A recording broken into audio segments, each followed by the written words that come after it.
Infecção urinária. 50% das mulheres sexualmente ativas de 20 a 40 anos sofrem desse problema. 30% dessas podem vir a ter infecções urinárias recorrentes. E por isso eu, Joana Segal, trouxe hoje para o meu canal a doutora Rúbia Miossi, infectologista, que vai nos contar um pouco da história dela e tratar desse assunto que é tão polêmico, infecção urinária.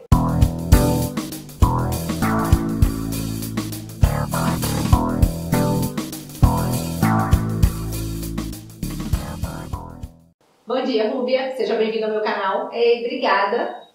Então, eu sou daqui de Santa Teresa, várias pessoas já me conhecem daqui mesmo. Fazer medicina era um sonho para mim, um sonho que se concretizou graças aos meus pais, que me apoiaram muito até aqui. E eu sempre quis fazer infectologia. Para mim era algo muito associado à medicina, às vezes até mesmo sem saber o que era infectologia. E me apaixonei pela infectologia durante a graduação. Fiz a minha residência na UFES, aqui do estado mesmo, e hoje trabalho com uma coisa que eu não me vejo fazendo outra coisa diferente do que essa, né? Infectologia para mim hoje é a minha vida, eu gosto demais, tanto na parte de consultório quanto infectologia hospitalar. Eu me sinto em casa falando desse assunto, estou muito feliz por ter sido convidada por você para a gente falar sobre isso. Muito legal. E Rúbia, eu te convidei porque você é uma médica diferenciada. Eu acho que o seu papel hoje é muito importante para as análises clínicas e para o mundo da infectologia. Por quê?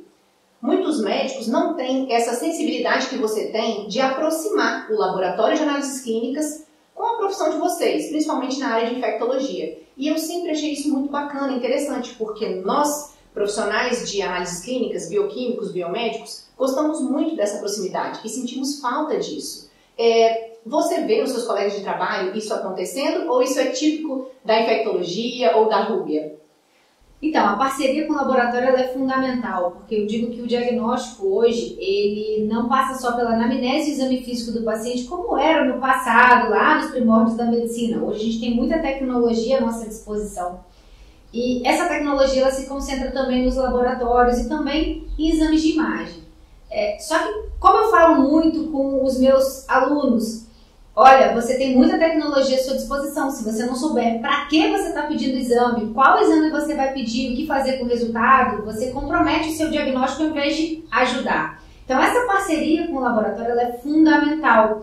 A disponibilidade de eu poder pegar um telefone, ligar e conversar ou com o bioquímico, ou com o hematologista, ou então com o microbiologista e falar, o caso clínico do paciente é esse, assim, assim, assim, assim, são esses os sinais, é essa suspeita. Ele vai me ajudar, não só com aquele exame que eu estou pedindo, mas também me dar sugestões de outros exames que eu posso estar incluindo para melhorar esse meu diagnóstico.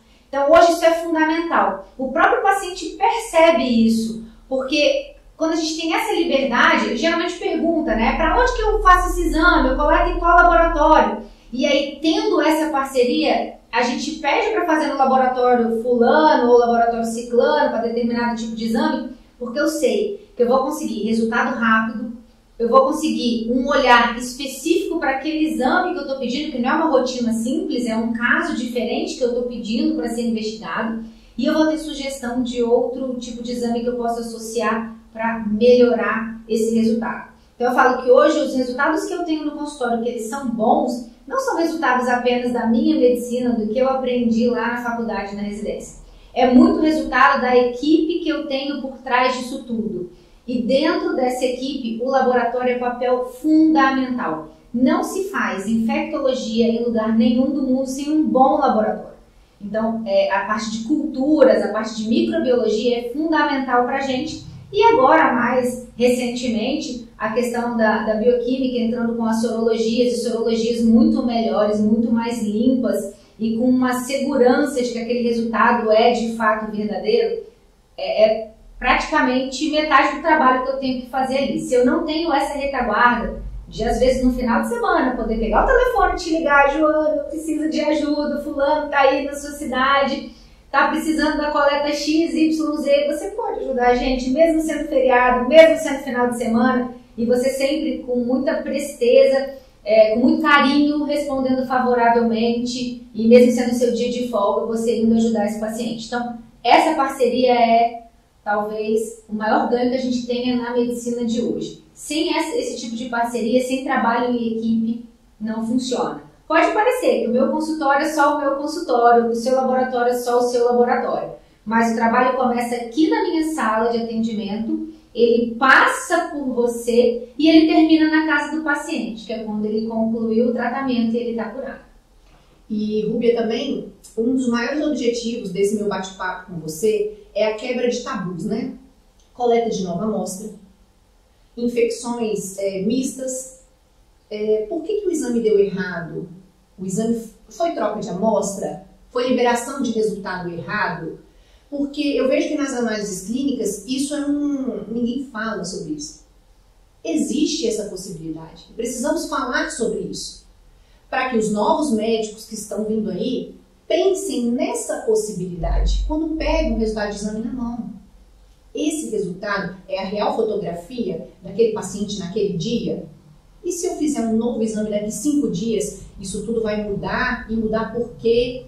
E, enfim, foi uma troca de amostra? Isso não está com cara de que é daquele paciente. Então, o intuito também desse nosso bate-papo é isso. Mostrar para os pacientes, para os médicos, biomédicos, quem faz análises clínicas, que existe essa possibilidade e que isso tem que ser pensado. Porque às vezes aquele exame não vai se enquadrar para aquele paciente. E por quê, né, Rúbia? Uma colonização sem infecção, sem a doença instalada, será que nós vamos pedir uma nova amostra de urina para esse paciente? Né? Isso é muito interessante da gente estar comentando também para quebrar e colocar para falar sobre isso, né? E nos colocar para falar sobre isso. Então, Rúbia, vamos para a nossa primeira pergunta.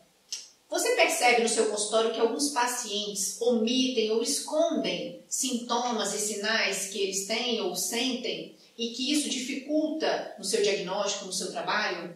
Sem dúvida. Levando em consideração que eu trabalho com algumas doenças que têm um cunho bastante delicado, eu falo muito sobre sexualidade no consultório, eu falo muito sobre relações, eu falo muito sobre, às vezes, até relações extraconjugais. Então, são assuntos muito delicados e que a pessoa, às vezes, tem vergonha de contar, ou, às vezes, ela acha que ela tem vergonha de ter aquela doença que ela está achando que ela tem. Então, assim, fundamental é a gente colocar o paciente numa posição de muito conforto para poder falar com você. E eu falo que esse é o momento que eu chego para o meu paciente e não me coloco atrás da mesa, eu me coloco ao lado dele. Eu falo, olha, aqui você não vai ser julgado, eu preciso saber tudo o que você tiver para me contar, porque tudo que você puder me contar vai me ajudar a fechar o seu diagnóstico e conseguir dar uma resposta para você. Só um exemplo pequeno, às vezes tem casos de paciente que tem situações que não é para infectologia, mas o fato dele conseguir ali me contar o que ele estava sentindo, que ele não conseguiu contar para o outro especialista, e eu pego, faço uma linha de raciocínio, tento fechar e digo, olha, a especialidade que você vai procurar é essa, porque eu estou suspeitando disso, infelizmente eu não tenho como te ajudar. O paciente responde para mim, você já me ajudou porque você escutou o que eu tinha para falar que ninguém até agora escutou. Então essa posição da escuta é uma outra coisa que para o profissional de saúde é fundamental. Então você que é profissional de saúde tem que entender que o primeiro ponto de contato com o paciente é o seu olhar e a escuta. Então eu falo, a gente tem uma boca, 2 olhos e 2 ouvidos. Então sente na frente do seu paciente, cumprimente ele, olhe para ele nos olhos e ponha seu ouvido em posição de escuta. E sempre uma posição de escuta sem julgamento.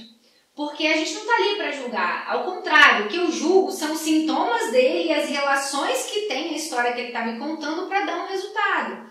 E todos os diagnósticos que eu dou para o meu paciente, veja bem, eu dou diagnóstico de HIV no consultório, eu falo para uma mulher que está grávida que ela está com HIV, eu falo para um rapaz de 16 anos que ele está com HIV, ou eu falo para uma senhora, uma jovem senhora grávida, que ela tem toxoplasmose na gravidez e que ela vai ficar desesperada, ela vai lá no Google pesquisar.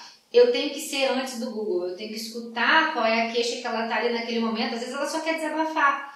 E aí você entende que, olha, essa infecção de garganta de repetição, na verdade, é um quadro de estresse tamanho que ela está passando na vida dela, que está fazendo com que ela tenha infecção de repetição. E se eu não escutasse, não iria saber. Então, de fato, várias vezes já aconteceu com a gente já, de ter paciente que eu encaminho para você e você depois me liga e fala, olha, o paciente disse isso assim, assim, e eu tenho o histórico de exame dele aqui que tem essa informação. Então, assim, é fundamental essa posição de escuta. Eu tenho que descer lá do pedestal que o paciente acha que eu estou, de profissional de saúde, de médico, de infectologista, que é conhecido, que é confiável, para apenas uma pessoa que está ouvindo com uma mão estendida para ajudar. Então, isso é fundamental. Se a gente não escutar o paciente, o diagnóstico sai todo errado, eu peço um monte de exame que nada vai ter a ver, vai virar uma bagunça essa questão clínica aí. É porque eu te perguntei isso exatamente porque eu percebo isso no laboratório. Às vezes o paciente na cadeira de coleta, ele fala coisas importantes que eu julgo ser importante para o diagnóstico e eu fico pensando, será que ele falou isso para o médico? Porque esses exames que o médico pediu às vezes não tem a ver com o que ele está relatando. Por isso que eu vim te perguntar sobre isso e eu gostaria que você desse dica para esses pacientes do que eles podem fazer para poder não ter medo ou não ter vergonha de falar o seu histórico, né? Então, para o paciente, o que é fundamental é confiar no médico que está procurando. Eu sei que existem vários problemas assim, às vezes o paciente só tem acesso ao médico do SUS e é aquele médico que ele não está conseguindo escolher para atender ele e ele está meio com vergonha. Pensa o seguinte, o médico é igual o pastor da sua igreja, é igual o padre da sua igreja, que você pode sentar e contar para ele, ele tem uma obrigação de não contar para ninguém. Então ali existe um sigilo. Tudo que você fala ali dentro tem que ficar ali dentro. O ponto número 2 é lembrar que se você esconde qualquer outra coisa, por menor que seja, que você acha que não tem importância, ela pode ter muita importância no seu diagnóstico. Quando você me conta uma história faltando pedaços, ou porque você está com vergonha, ou porque você não acha que é importante, esses pedaços que faltam na história viram um quebra-cabeça com tantos buracos que eu não consigo enxergar o seu diagnóstico. E tem uma dica também para o médico. Tem muitos médicos que fazem atendimento correndo, em 15 minutos. Como é que vai escutar o que o paciente tem para falar em 10, 15 minutos? Só pega e faz aquela lista de exames. Eu falo que eu gasto no meu consultório mais de 5 minutos só pedindo exame para um paciente que eu atendi pela primeira vez. Então, minhas consultas elas demoram pelo menos meia hora, mas tem paciente que precisa usar 1 hora e eu uso essa 1 hora. Então, o profissional de saúde tem que estar muito atento para isso também. Criar um ambiente de conforto para o paciente poder ter o tempo de falar e o paciente precisa confiar no profissional que ele procurou. Se você não está confiando nesse médico que você procurou nesse momento, a minha sugestão é que você procure uma segunda opinião e não saia simplesmente fazendo aquela lista de exames que você recebeu. Porque às vezes acontece, da pessoa que te atendeu não estava no momento bom, acontece muito, todo mundo é humano, né? A gente não é uma maquininha que você chega lá e bota lá os detalhes e sai o diagnóstico. Então isso pode acontecer e eu acho fundamental o paciente também reconhecer isso. Sentiu que não está muito confiante para contar aquilo, procura outro. Existem mulheres que preferem o ginecologista mulher.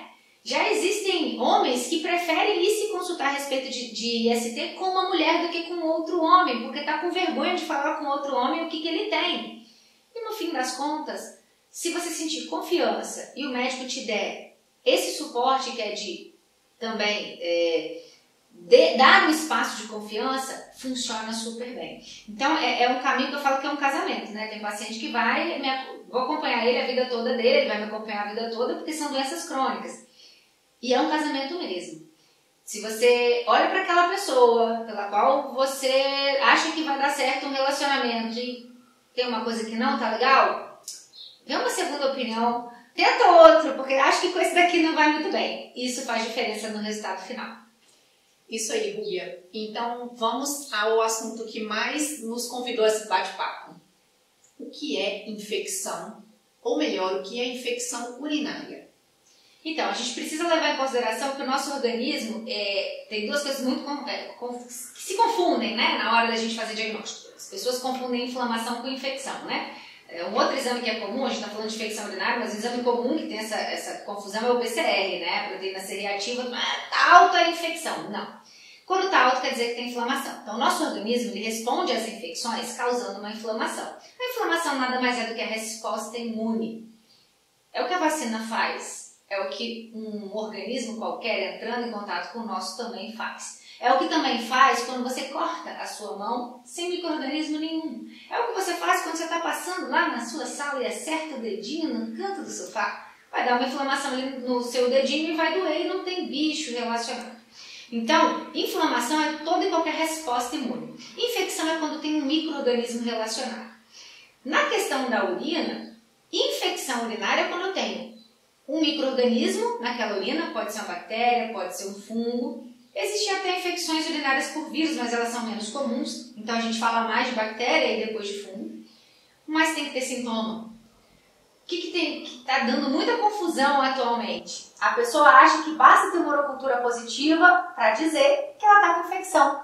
E isso não é uma verdade. A bactéria pode estar ali, mas se ela não tem sintomas dessa inflamação, não é uma infecção. Então, infecção urinária, preciso ter a bactéria na cultura? Ok, mas eu preciso mais do que isso, ter sintomas de que algo não vai bem com o meu aparelho urinário. Pode ser uma dor para urinar, pode ser febre, pode ser calafrio, pode ser dor nas costas, pode ser dor no pé da barriga, pode ser tudo isso. E podem ser alguns outros sintomas diferentes em criança e idoso, né? Que às vezes a criança está com dificuldade de ganho de peso quando é um bebezinho, o idoso ele pode estar tendo uns problemas aí de memória, ou então está tendo umas desorientações, não sabe onde está. Isso pode ser sinal de infecção urinária. Então são sinais diferentes nesses grupos diferentes. Mas em geral, os sintomas de infecção urinária são esses que eu falei. Dor para urinar, dor no pé da barriga, eventualmente pode ter febre ou não. Então isso é infecção urinária. Qualquer coisa que não tenha esses sintomas, não vamos chamar de infecção urinária.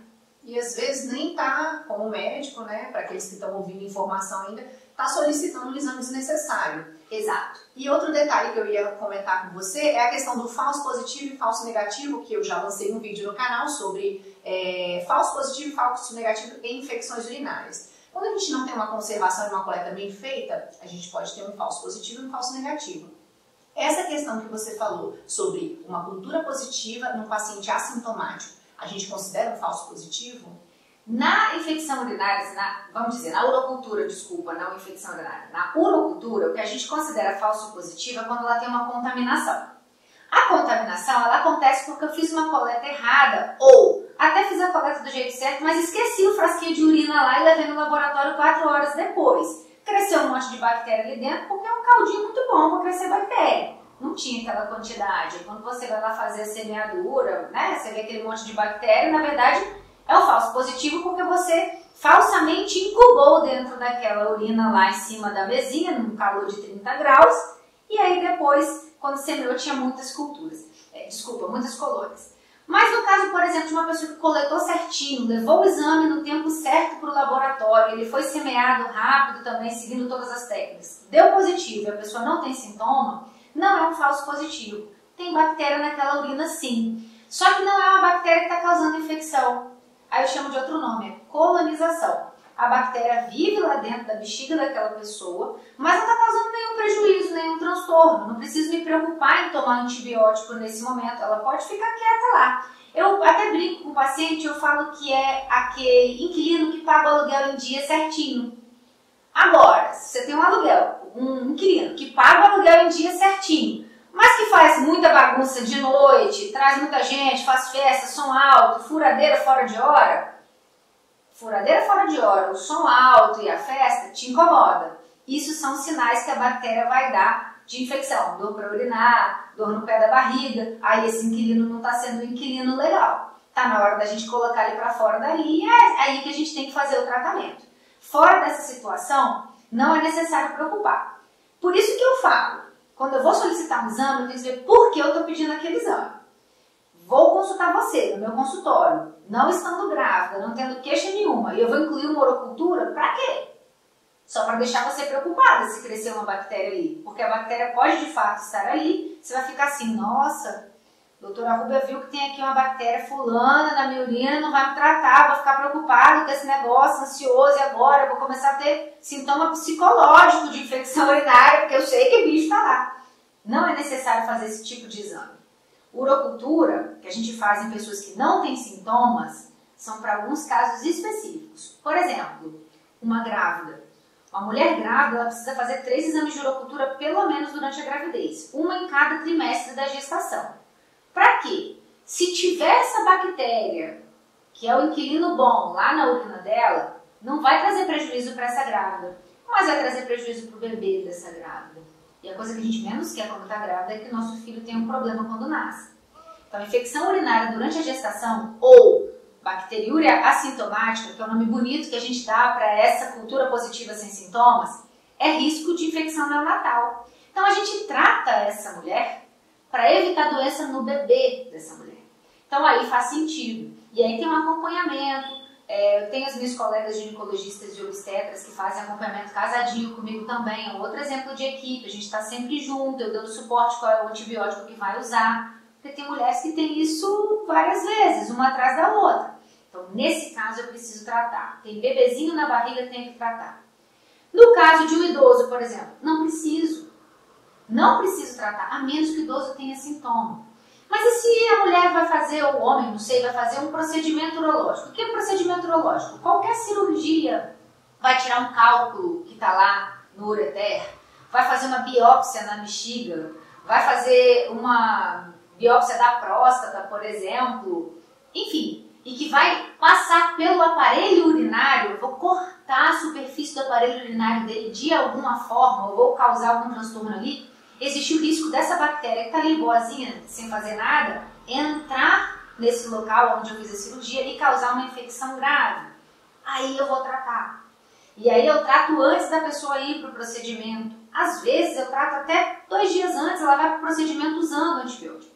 Então, essas duas situações são as situações principais de eu solicitar um exame de cultura de urina sem ter sintoma. Todos os outros, a indicação é somente quando houver suspeita de infecção urinária. E essa suspeita não é o cheiro da urina, porque a urina tem cheiro bom, Joana? Nunca teve e nem nunca vai ter. Só se jogar um perfume lá dentro. Urina tem cheiro ruim. Minha urina está com cheiro ruim. Urina tem que ter cheiro ruim. É excreção, é coisa do seu organismo que não serve mais e está sendo jogada para fora. Cheiro ruim na urina não é sintoma de infecção urinária. Urina escura, tem um monte de gente que vem com urina escura, não tem? Pode ser um monte de coisas. A maior parte das vezes você vai ver que tem uma densidade alta. O que é isso? A pessoa não bebe água. Como é que ela quer ter urina clara? A água que sai na nossa urina depende da quantidade de água que eu bebo. E aí você fala, bebe mais água, fulano. Pronto, a urina fica clarinha, não tem mais aquele cheiro forte, está tudo resolvido. Então, pedir exame de cultura de urina somente quando tiver sintomas ou se vai fazer procedimento urinário ou se tiver grávida. Fora isso, não precisa. Uma outra coisa que me incomoda um pouco é quando o médico pede cultura de urina e não pede um antibiograma.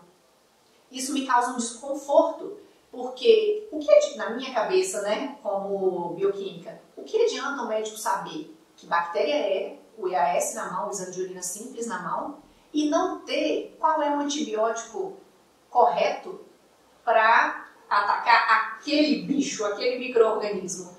Porque se in vitro, se fazendo um antibiograma, se fazendo essa terceira etapa, já às vezes a gente não obtém sucesso, né, no tratamento, imagina sem um antibiograma, ou seja, um tratamento implícito, como é que é isso? Então, eu não consigo entender por que existe essa separação dos exames. Na minha cabeça, isso é uma coisa que já deveria ter acontecido lá atrás, quando fizeram a listagem de todos os exames que a gente pode pedir e tivesse vinculado um exame no outro e acabou. Não faz sentido nenhum uma cultura sem um antibiograma. Não faz. Mas de nenhum tipo de material que vai ter bactéria.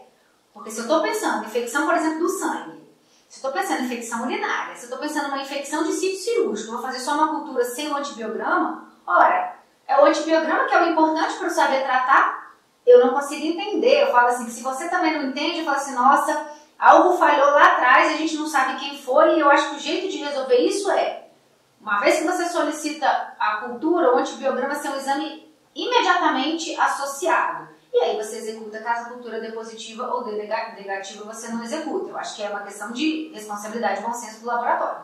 Mas eu não consigo ver a necessidade ou a possibilidade de você fazer uma cultura e não executar um antibiograma. Eu falo assim, gente, isso é um absurdo. O médico que não pediu, provavelmente ele não sabe que ele tem que pedir. Só pode ser isso, porque não tem o que fazer com uma cultura sem ter um antibiograma. Um micro-organismo, assim, um tipo de micro-organismo que é comum não ter um antibiograma são os fungos. Mas aí é porque a gente sabe que um antibiograma para fungo, um antifungigrama, é o trem mais difícil que tem da gente fazer hoje. A gente tem muito para cândidas em aparelhos automatizados, lá o laboratório que faz, mas para outros fungos é difícil. Então tudo bem, fungo não é o que eu espero. Mas bactéria sem antibiograma, não adiantou nada fazer aquela cultura na minha cabeça.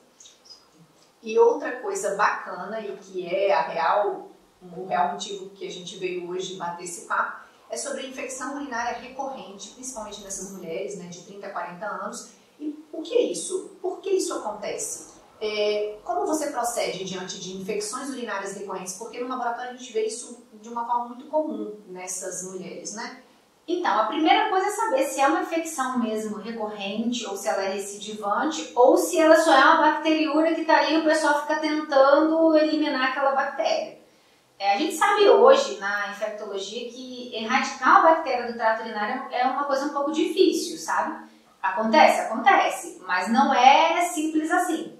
Então, o que eu sempre falo? Vamos a conceitos, vamos dizer o que é o que. A bacteriúria assintomática, que é o nome bonito que eu dei lá para bactéria na urina sem sintomas, a gente já sabe o que é.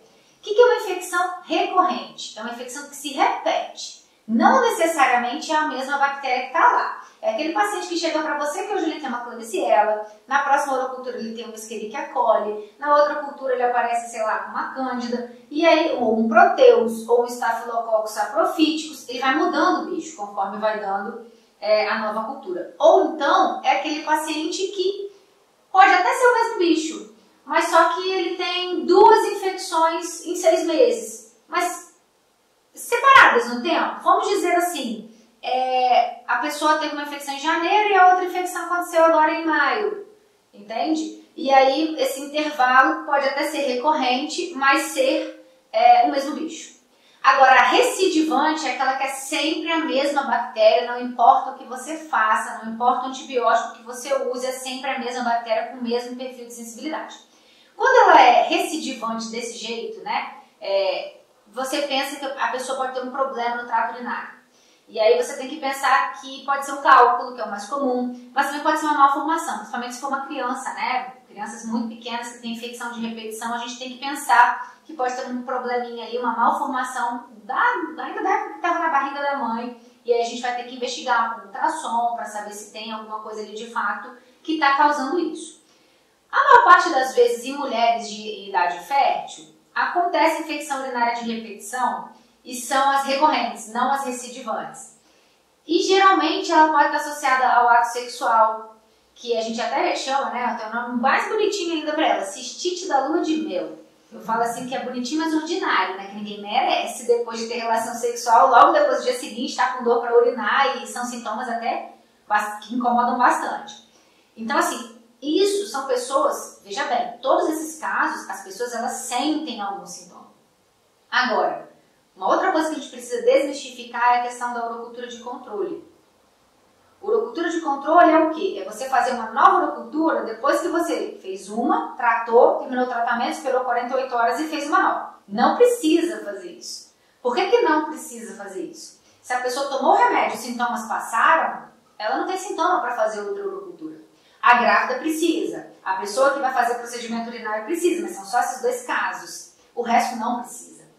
Então você não tem que fazer cultura de controle para saber se tem bactéria lá ainda. Porque pode até ter, mas ela não está mais com sintoma, o antibiótico funcionou. Quando que eu vou fazer essa segunda urocultura? Quando o paciente não melhora os sintomas dele. Aí eu preciso sim, de fato, fazer uma nova urocultura e vale aquelas recomendações que você faz quando você ensina a fazer a coleta da urina.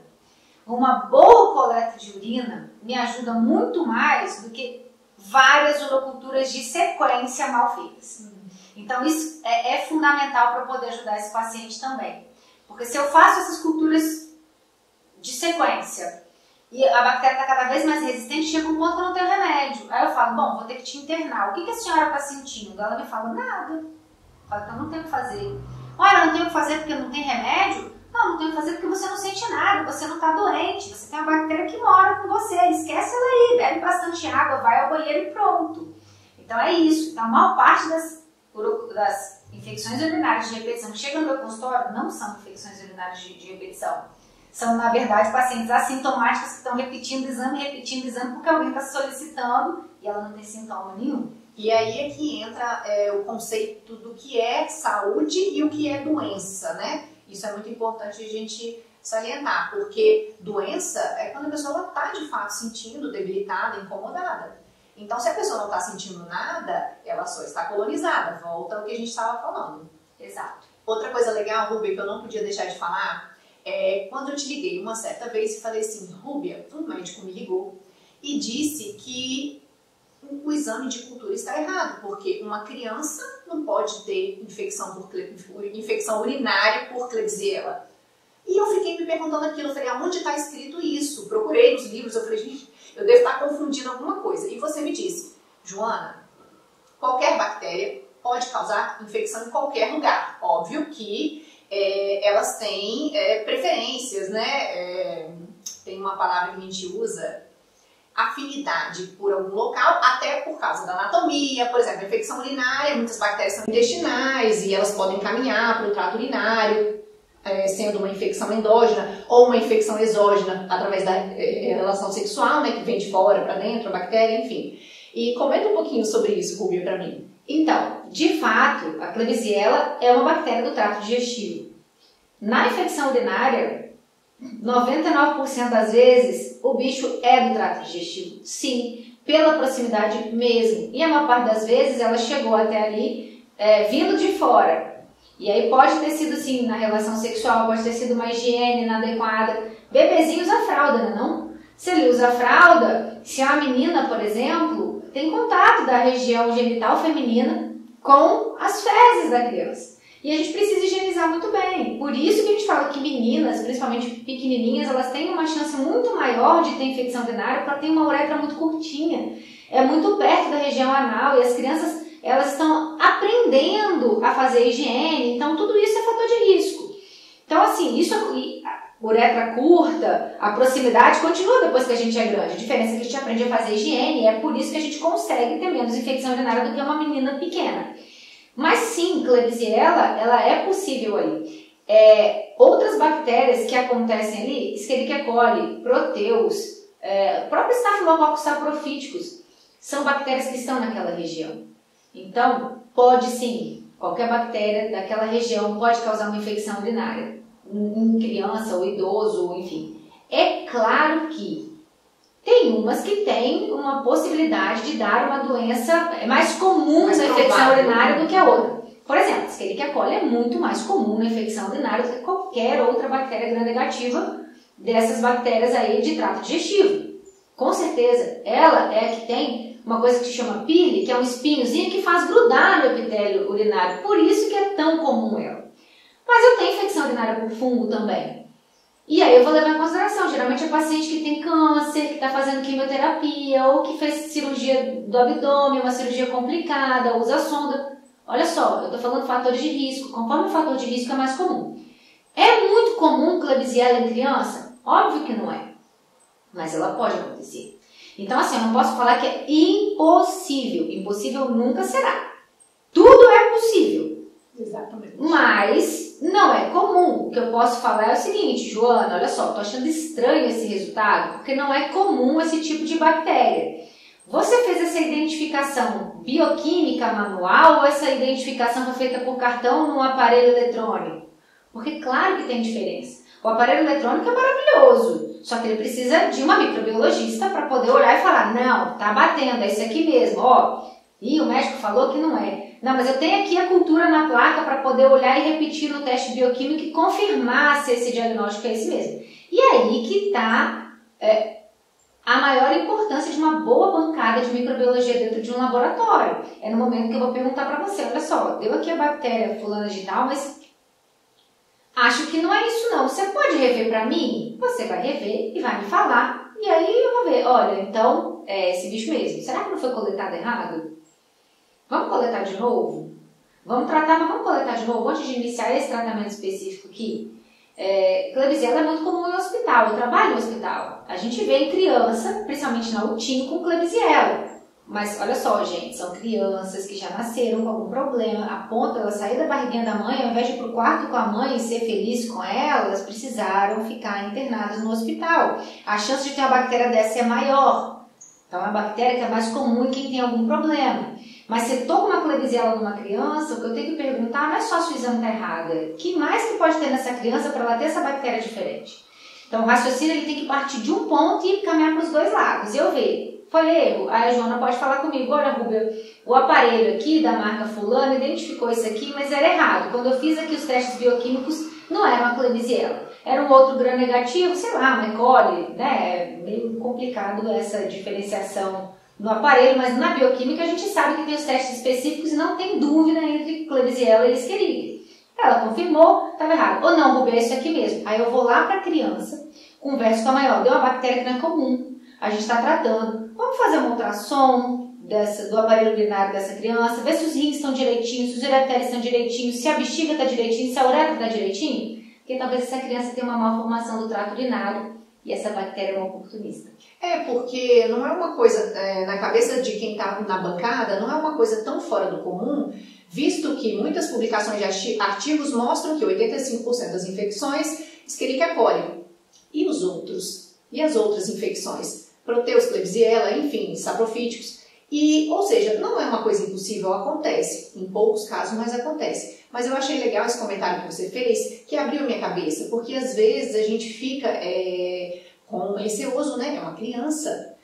As providências têm que ser tomadas. Será que mais 24 horas para pedir uma nova urina, para crescer essa cultura, será que isso não pode prejudicar a criança? Mas enfim, é isso.